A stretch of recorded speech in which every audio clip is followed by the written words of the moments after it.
Viewmasters, it's the podcast that we do. Viewmasters, talk about movies that we view.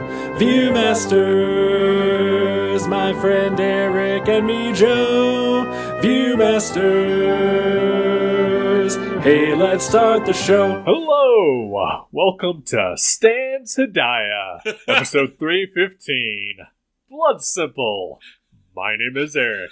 My name is Joe. Yes, well, this is our comprehensive and encyclopedic look at the work of Dan Hedaya. This is good acting? Yes it is. Yes. Oh man, what's happening? I got completely thrown off.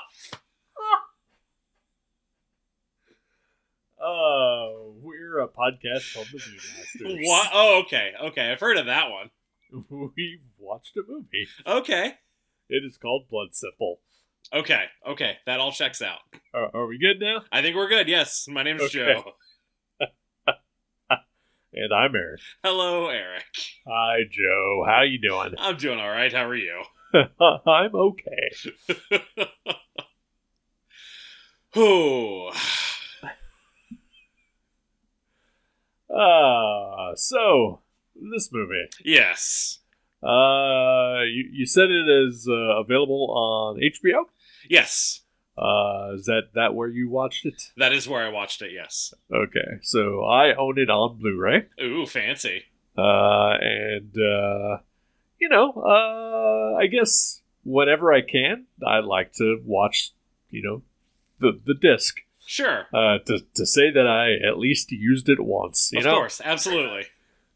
So I have an immediate question to ask. Oh boy, okay.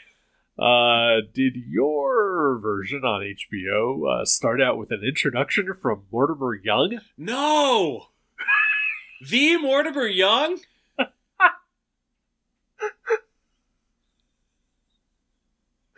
Noted Dan Hedaya-ologist? Mortimer Young? Who is Mortimer Young? Please. I have no idea. Okay. I believe he is fake. Did he also do the introduction to The Big Lebowski on Yes. DVD? Okay, that makes sense. Yes. I don't see an introduction. I mean, based on what I remember from his intro to The Big Lebowski, I don't see an introduction from him really tonally fitting with Blood Simple. Seems like it might be a little incongruous. It was jarring, Yeah. to say the least. I had I've never seen this film before now, so it threw me off. Yeah, I bet. Especially when he introduces it as a sort of director's cut. And then that made me worried that we might watch different films. So did we? How long was the one that you watched? An hour and like 35 minutes, something like that, with credits. That's how long it was on HBO Max. Okay. Although I think I read that the director's cut is actually slightly shorter than the original version. Oh, so, interesting. Okay. Yeah. And I don't think they changed much, but they did change some stuff when they released it on DVD initially. Okay. Like they as Mortimer Young tells it, once they got it digitally remastered, they cut out the boring parts and added some new stuff. Okay. Did they? Possibly.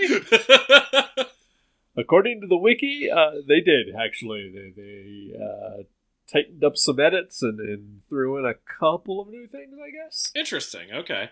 I think one of the biggest changes is that they changed it back. use of the a Four Top song, the Same Old Song, I believe it's called. Yes. I guess when they initially released it on VHS, they did not have the rights to that song. Oh, wow.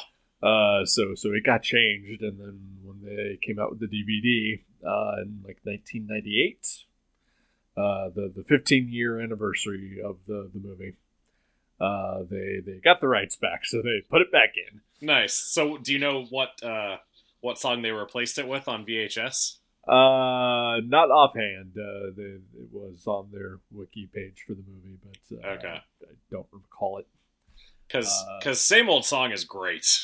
Yes, it is. I tap my toe every time I hear that song. The Four Tops are fantastic. Damn right.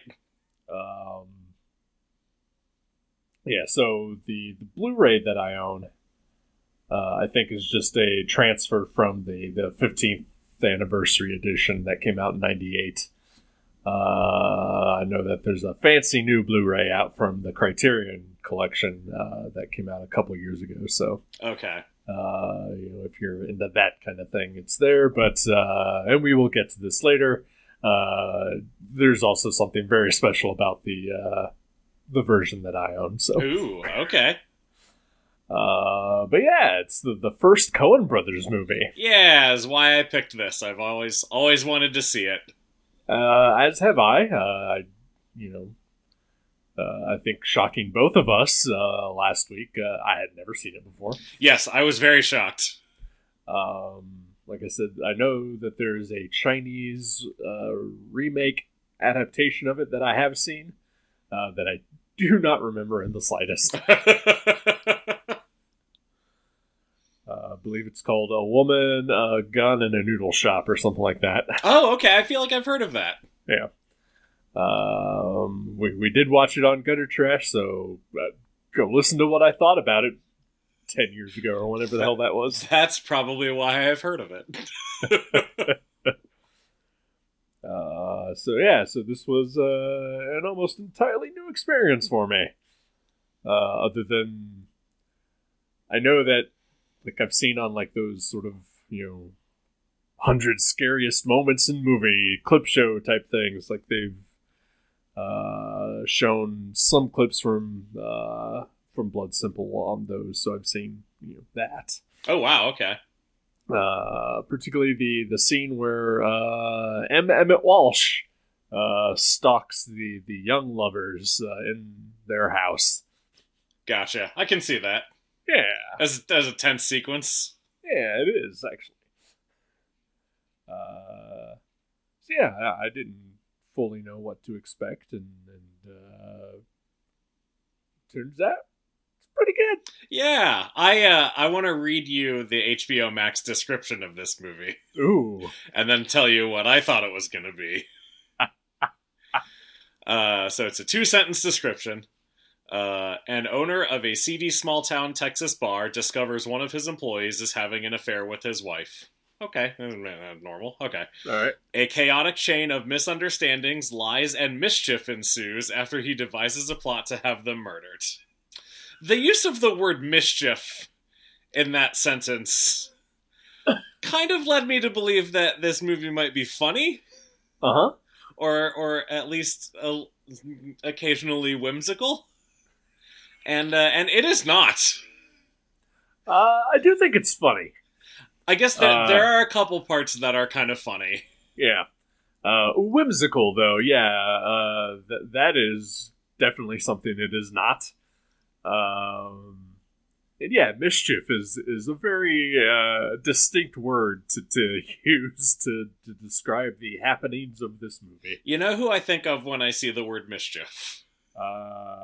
Loki? Close. Mixius Pitlick. Okay, yeah. There are no magical fifth-dimensional imps in this movie.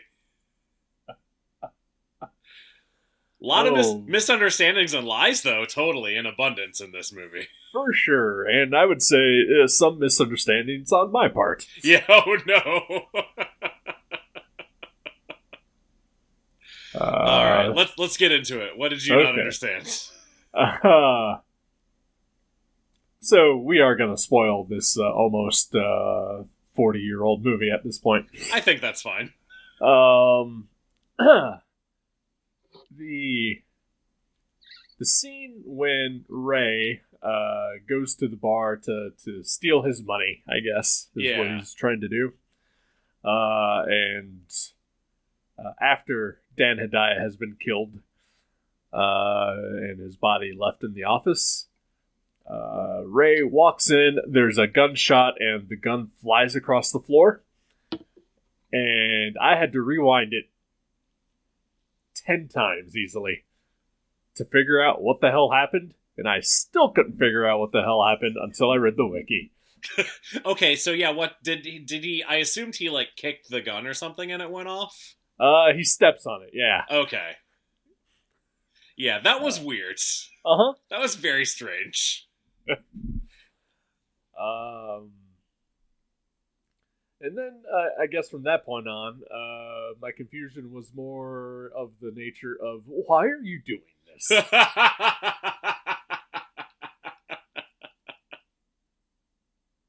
You mean why did he hide the body and everything? Uh-huh, yep. Yeah. I mean, even from the, I'm gonna mop up blood with a windbreaker, not the best fabric. No, yeah, that was weird. I am also not sure why he did that. And then, yeah, just the sequence of events that follow, pretty much throughout the rest of the movie, yeah, are confounding. It's just a series of mistaken misunderstandings, basically. Everybody thinks everybody killed everybody else. Yeah, I mean, I get all that, but, just, there is... okay, it wouldn't be much of a movie if he'd have just, called the police and had them sort everything out. Sure. Instead, he just makes everything much worse. Well, he thought he was protecting his lady friend. I get that. Again, I get plot-wise sure everything happens. Sure. No, I'm not saying it's smart, but I can understand the motivation. Oh, man. I also, a lot of things could have been pretty easily cleared up, too, if they had just a simple conversation. It's a very Three's Company-like situation. Yeah. What if Jack accidentally committed a murder? Shannon and Chrissy are going to go to jail. Or what if just everyone thinks that he did? Right. But he actually didn't. But it was actually Larry. Right? Fucking Larry. Emmett Walsh is fantastic in this movie. He really is. He's so good. I mean, he's one of those actors that kind of just shows up in everything. Yeah. But I don't think he has ever been... Like he's never bad. He's just always sort of the local yokel that, people talk to for, one scene in a movie. Right. But he is just kind of a tour de force of just sweaty evil. Yeah, I guess when you mention things that are funny, he's definitely very funny in his earlier scenes before he becomes a murderer. Right. I mean, also a fake murderer. Well, yes. I mean, yeah. Well, he I guess, yeah, he doesn't even really... He sort of murders Dan Hedaya. Yeah. But it doesn't quite take. I was, as I was watching it, and he shoots Dan Hedaya in the chest, and then, which leads to the aforementioned crazy mix-up. I was like, okay, I'm a little bummed that Dan Hedaya is no longer going to be in this movie. Yeah. Who then frequently appears throughout the rest of the movie. He's a good ghost!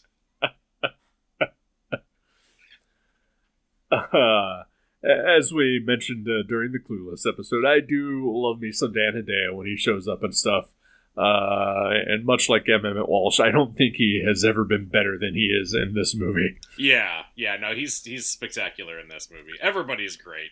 Yeah, but yeah, usually because he's kind of that flustery, loud, just unhinged kind of personality, and he is in this movie too. But it's much more a subdued version of that. Yeah, it's kind of terrifying.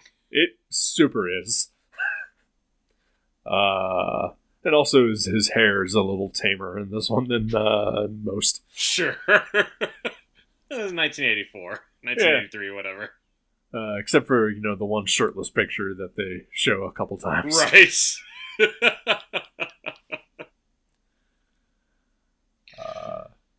And then, we got little baby Frances McDormand. Oh, she's so cute. Oh, look at her. No, I think that she's beautiful in this movie. She really is. She is stunning. Not even 30. Wow. Yeah. But her first role. That's awesome. And then she went on to marry one of the Coen brothers.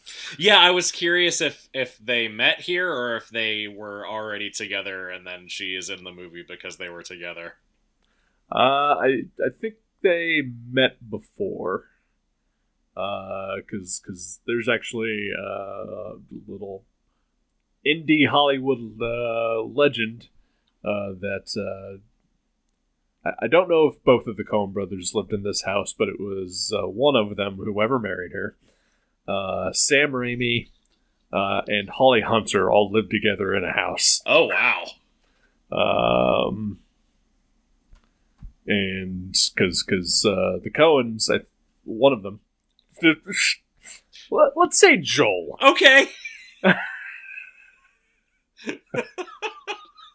Actually, I think it was Ethan. He got his start working on Evil Dead. Right, I had forgotten about that, and then when you mentioned Sam Raimi, I was like, oh yeah, that's right, Evil Dead. Yeah. Which is also weird because I feel like this movie owes quite a lot to Evil Dead. There is some very Sam Raimi-esque stuff that happens. The shot when Dan Hedaya is dragging Frances McDormand out of the house, and there's like a quick, camera move, right up onto them. Basically, that felt very Evil Dead to me. Yep. And I couldn't put my finger on it until this very moment. That's why that makes sense. Yeah, and I think there's just a couple shots that are very dynamic in a way that Raimi kind of did some stuff during Evil Dead, like when Dan Hedaya is opening the safe, and we sort of get like an upshot of him with this weird color, pattern on the ceiling behind him. Yeah. There's just the sort of final scene when M. Emmett Walsh is attempting to kill / free himself from the bathroom, and he starts shooting holes in the wall. Also felt very Evil Dead-like. Yeah. And of course, hand trauma. Of course.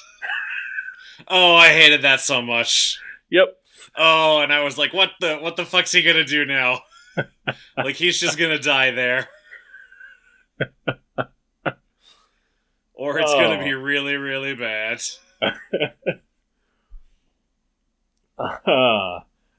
So, this movie's good. Yeah, I feel like it's kind of slow. It is, yeah. But not in a bad way. It's methodical in the way that it works. And yeah, this movie was really good. It is very slow burn.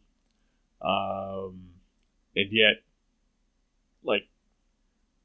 to play the did you fall asleep during this movie? We both did. Yes.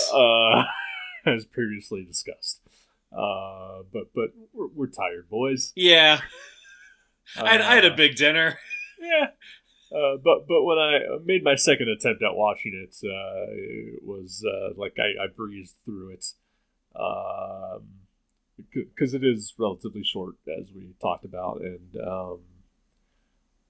like I don't feel like any part of it was unnecessary. Right. Like there's definitely some stretched out scenes, but definitely played for tension. Such as the scene when Ray is trying to bury Janadiah, who was also still alive. Right. Yeah, that whole sequence, which is largely just silent, Yeah. was great, and it is a long sequence, but it's also super tense. Yeah. And then once you realize that Dan today is still alive, like what the fuck? I don't know. He saw the incinerator, and he threw his windbreaker into it. Why didn't he just throw his body in there? Yeah, I had that thought as well. Again, probably would have made for a much less interesting movie, because things just would kind of end there. Right. Yeah,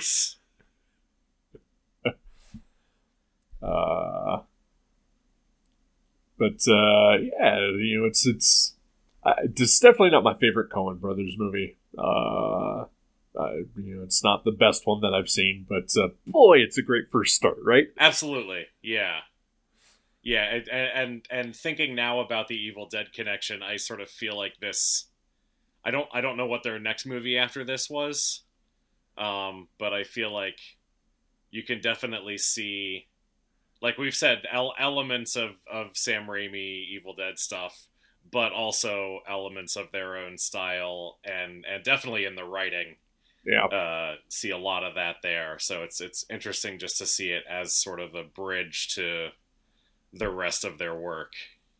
So their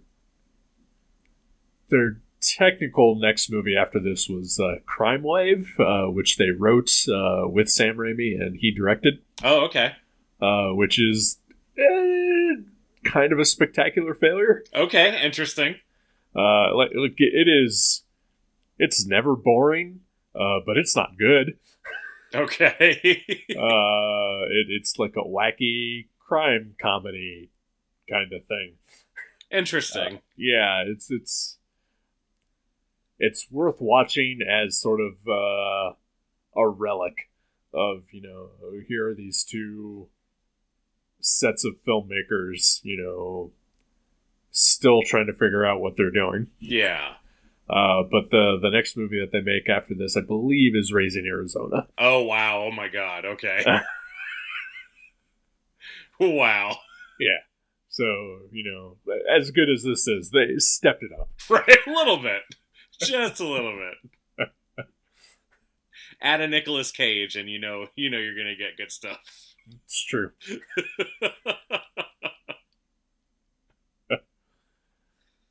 Oh man, I should watch that again. Oh, I fucking love that movie so much. Yeah, I really want to watch it again. I've been trying to find it on Blu-ray, but can't find a used copy anywhere. Huh.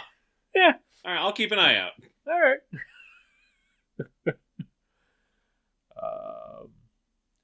Yeah, so speaking of Blu-rays. Yes, yeah, tell me about what's special about your physical version.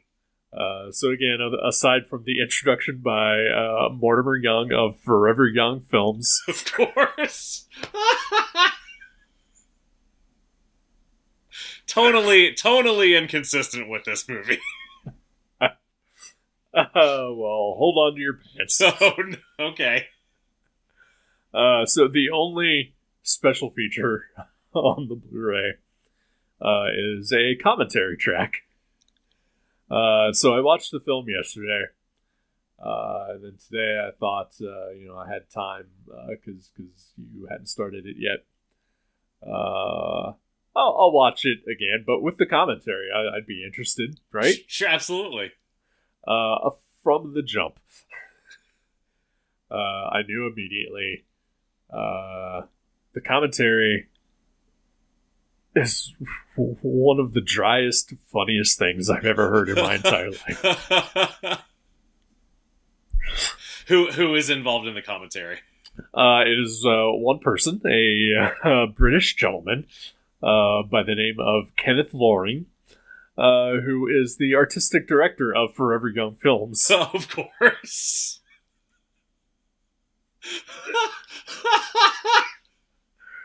And his entire commentary is about the technical aspects of the filmmaking. Such as the movie is going, he points out every time there's a cut.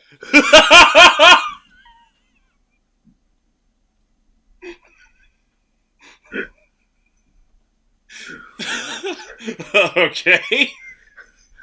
Then at one point he starts sort of derailing into a cut subplot of the movie of Emmett Walsh's character, whom he often refers to as the larger unpleasant man.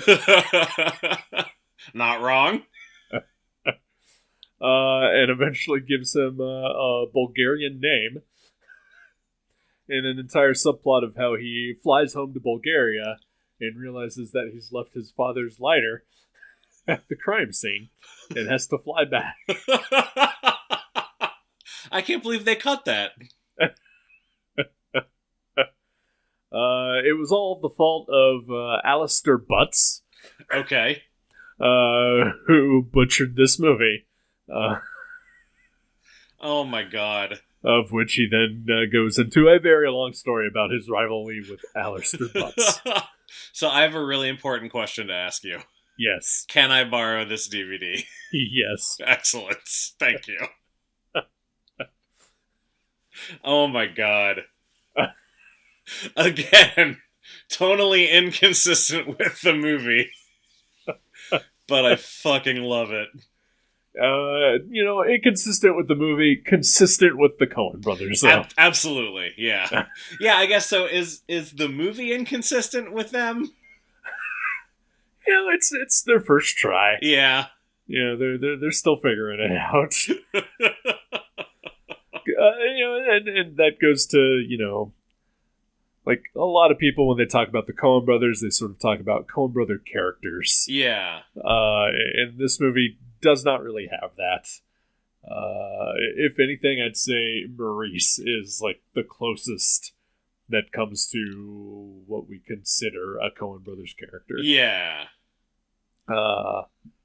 And I guess in a way, like No Country for Old Men is sort of them going back to basics. Yeah. It's funny. I made an Anton Chigurh joke to you. Yes, because this movie reminded me a lot of No Country for Old Men, just tonally and how it sort of feels like an outlier for the Coen brothers. Right.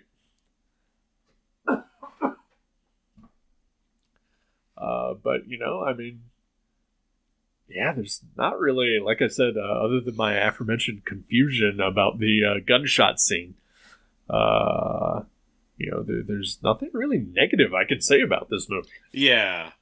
All the performances are great. I thought I don't know that I've seen John Getz in anything else. If there's a weak link, I feel like he's maybe it. I would agree with that. And also, I had the exact same thought while I was watching it, was that what have I seen this guy in? Has he been in anything else? Yeah. Like I totally suspected that this was the only thing he had ever been in. I looked him up on IMDb. He's been in like everything. Oh, okay. And he is actually in The Fly, the David Cronenberg, Jeff Goldblum Fly. Oh, nice. He plays Gina Davis's sort of yuppie scum ex-boyfriend / boss. Okay. Who eventually gets his limbs vomited on and destroyed. Delicious. by said giant fly. Awesome. Totally unrecognizable. Okay. I was shocked when I read that on IMDb. But yeah, he's consistently worked for the last 40 years. That's amazing. Yep. Good for him. Yeah. But I mean, you're right. He is kind of the weakest point in this movie, but still not bad. Yeah, I mean, maybe that's just a testament to how good everybody else is. Right. But then again, maybe it's just because, he makes a lot of dumb decisions. That is also very true. Like, if there's a character in any movie that's ever made more dumb decisions, I'd like you to tell me. I'll think about that. All right. Actually, no, that's not true. When I watched Barbarian, I consistently just yelled at the screen, "Why are you doing this?" Oh, that's so frustrating. Yep. What an unpleasant movie viewing experience. I mean, it's effective. Yeah. But, yeah, it was... And again, without those dumb decisions, the movie doesn't happen. So, exactly, yeah. You give and you take.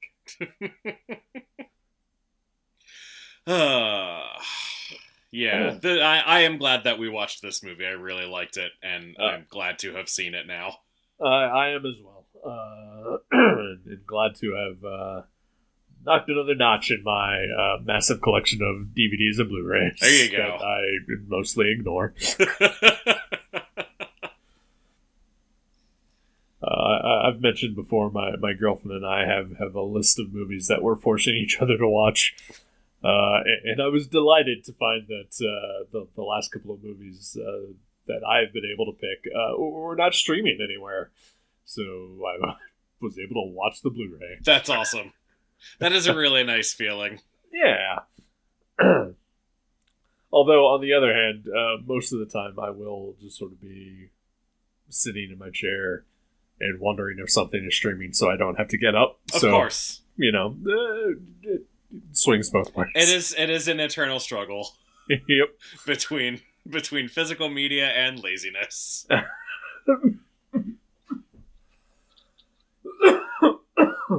Jesus, I don't know what's wrong with me. You're okay. Oh, boy. Yeah, Blood Simple. I kind of loved it. Yeah, it was really good. Anything bringing you any kind of joy this past week? You know what? I watched a documentary 2 nights ago. Okay. On Hulu. It's an older documentary. I just hadn't gotten around to it yet. It's called Too Funny to Fail. Okay. It's a documentary about the short-lived sketch comedy show, The Dana Carvey Show. Oh, yes, yeah. And it was hilarious. All right. And just amazing. The little glimpses of the sketches that were shown, and a lot of the interviews with the cast, which included like Steve Carell and Stephen Colbert and Robert Schmeigel, I think, was the showrunner, and so it's like everybody that we love now basically started on this show, right? And also Louis C.K., which was unfortunate. But just like it made me. I don't know if the show is available to watch anywhere, but I desperately want to watch the 8 episodes that they got to make of it, because it looks just fucking hilarious. Wow. I've actually had that documentary on my Hulu watch list for probably since I first got Hulu, and I've just never gotten around to it. Yeah, that was sort of where I was. Like I'd been sort of wanting to just. I wasn't sure what I was in the mood for, right? And I was like, well, a documentary sounds nice, but I don't know what about, and I don't want it to be a heavy topic. And then that was there in my queue, and it was just the exact thing that I needed at that moment. Well, that's good. So yeah, that also brought me a little bit of happiness. Is just finding the right thing to watch at the right time. I mean, I can't speak enough to just that moment of relief, right? That you get when you finally settle on something and it is exactly what you needed. Yeah. Rather than just constantly flipping through, Netflix or whatever, and then not finding anything. Yeah. And then after I finished it, I was like, well, I really want to watch some sketch comedy. So I started watching Key and Peele. Okay. And that was really nice too. That's good. That's another thing that I've never really watched either. It's been on like at the hotel sometimes, and I've seen a couple of sketches here and there, but I've never watched. I would say a full episode. Yeah, it's pretty solid stuff. All right. Documentaries, like I know that I like some. It's just something that I never ever think about watching. Yeah. I should fix that. Yeah, you should. Yeah. I spent a good portion of this afternoon trying to figure out my next movie pick, and thought about like some like music documentaries. Always kind of interest me, but I couldn't really settle on one or find one. So Gotcha. but yeah, maybe I'll find something for a future pick. Yeah, I would totally be up for a music documentary. Nice. What about you? What's bringing you happiness this week? I guess Poker Face. Yeah. It's a new streaming show on Peacock, starring Natasha Lyonne, and it is pretty fucking fantastic. Yeah, I've only watched the first episode so far, but I loved it. Yeah, it is. Much like you finding Too Funny to Fail to be like the perfect thing that you wanted to watch. I find Poker Face to be like the amalgam of like the perfect kind of show that I like to watch. Right. It's I described it to one of my friends as it's Columbo meets the Incredible Hulk. Yeah. That's so perfect. It's just got this excellent 70s style, while still being very modern.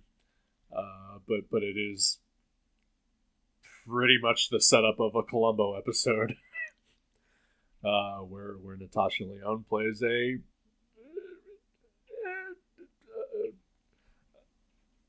hesitant detective. Right. She's a drifter. Yeah. But yeah, and every episode takes place in a different location with a whole new set of people. She's wandering the earth, much like David Bruce Banner. Exactly. And it is just fucking catnip to me. Yeah. Yeah, like I said, I loved the first episode. I can't wait to watch the other ones. I managed to convince my girlfriend to start watching it, who doesn't really watch much of anything that I have ever recommended to her on her own. Yeah. But she did start watching that. But I had to spoil an episode for her. And I won't do it here. But like, I wrote to her and I said, okay, this happens in this, and I cackled uproariously while it happened. And then she was like, well, it's a spoiler, I'm not going to read your text. And she wrote back, okay, I read your text, I'm kind of glad you told me, because I probably would have turned it off immediately after seeing it happen. Oh, no. Which episode is it in? Oh, I want to say it's the third episode? Okay.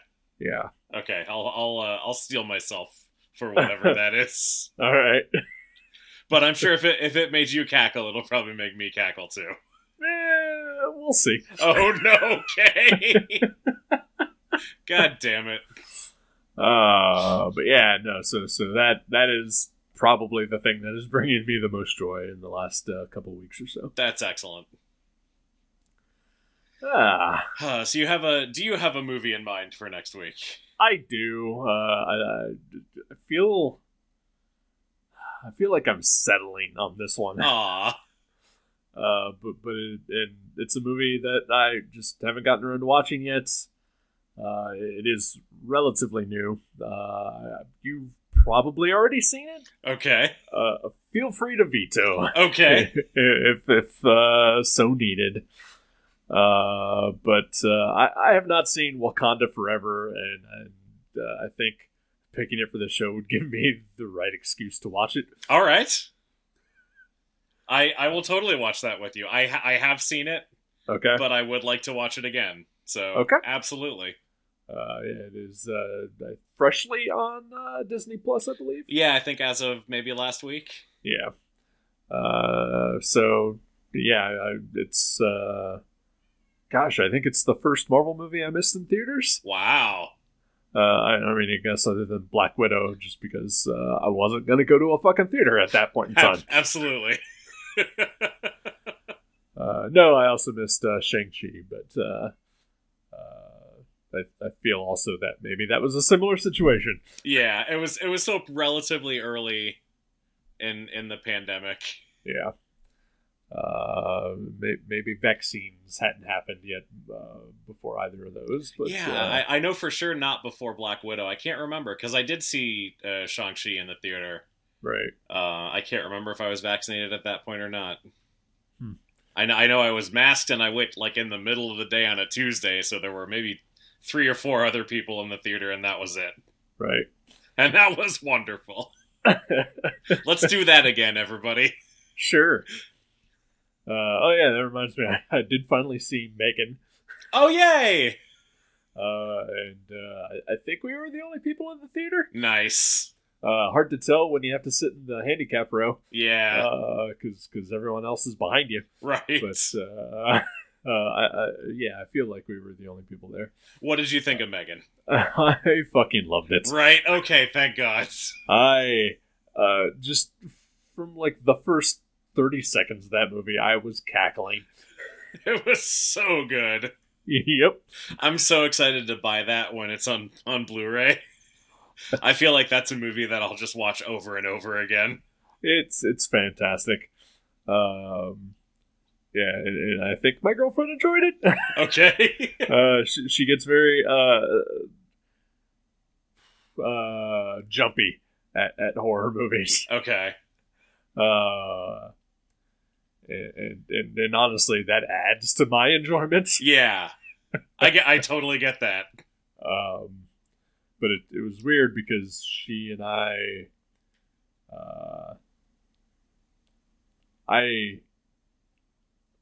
we had gotten together a couple days earlier, and it was my turn to pick a movie for our list, and I was bouncing back and forth between one of 2 movies, and while watching Megan, I was like, oh fuck, I should have picked RoboCop.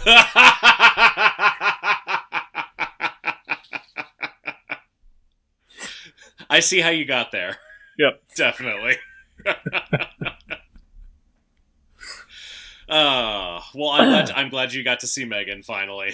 Yeah, me too. And I'm glad that it was everything you wanted it to be. It was everything and more. Excellent. Oh, the Olsen twins are fantastic. On that note, we'll be back next week with Black Panther: Wakanda Forever. Awesome. See you then. All right, talk to you then.